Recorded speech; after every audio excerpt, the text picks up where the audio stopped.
This story takes place when I was 28 years old.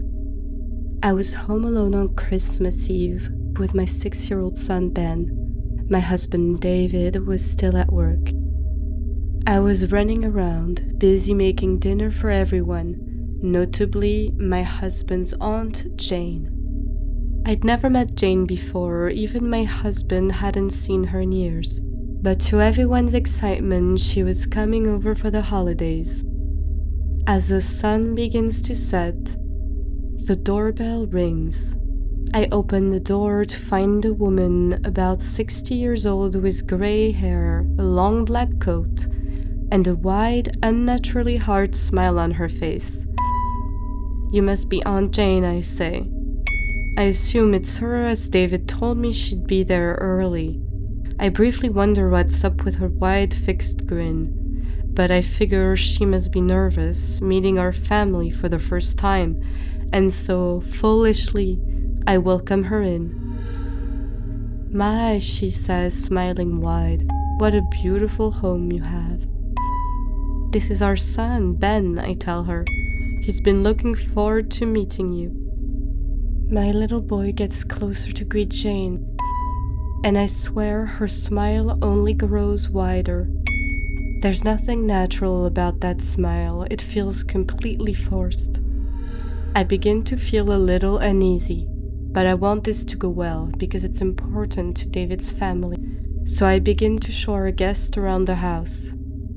She runs her long, bony fingers across our family photos. I assume it's because she's been gone for so long. I need to get back to my cooking, so I tell Ben to show Aunt Jane the Christmas tree. But as I return to the kitchen, something tells me I shouldn't leave him alone with this strange relative. Not 5 minutes later, I hear Ben calling for me. Rushing to the living room, I find him standing by the Christmas tree, and Aunt Jane is sitting on the couch. She's still wearing her coat and her strange, big smile. She stares right at me. "Is everything okay?" I ask. Ben says yes, he's just showing Jane the decorations.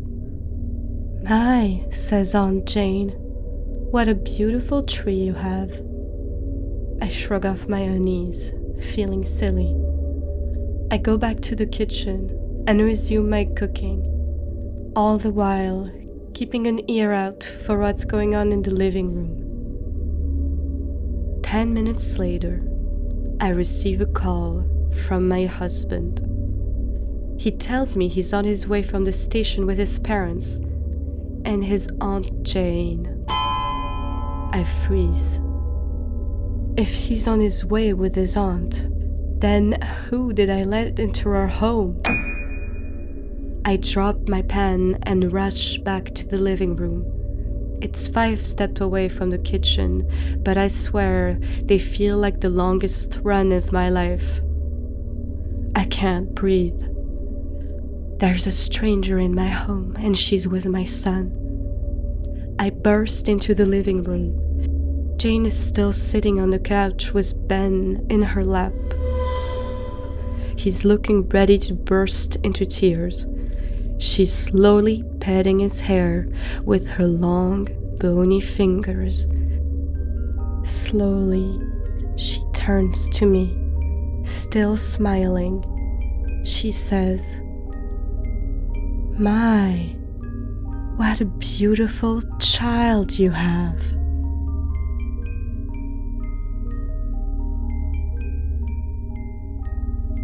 Last Christmas, I had to spend a night alone at my parents' cabin, which is completely isolated in the mountains. A group of friends were joining me the next day to celebrate the New Year's together. I had to go in a day early to get the keys from my parents, who had stayed there the week before with my sister and her young son. So for this one night, it was only me, a creaky cabin, and the snow outside. Nothing but white for miles. The fire was the only thing keeping the place warm, so I was sitting next to it reading a horror story. After about an hour, as I considered making myself some food, I suddenly see something through the window.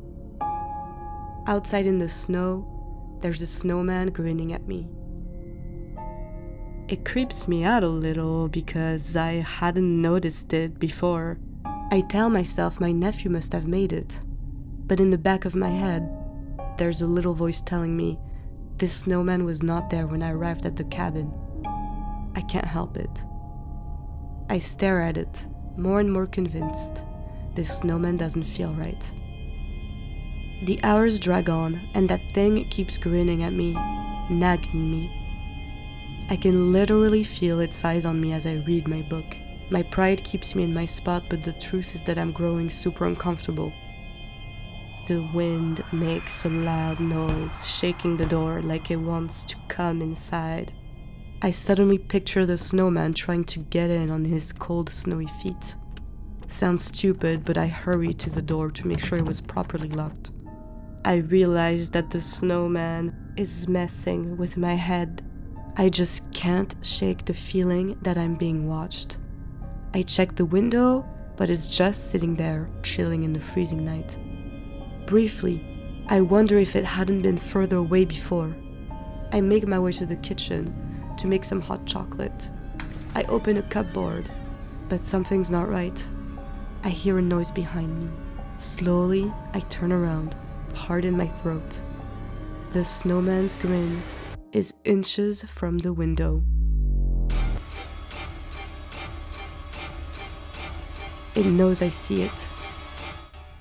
I retreat to my room, locking the doors, heart pounding. Hidden under my covers, I tell myself it's not possible. But I can't shake the feeling that the snowman had moved.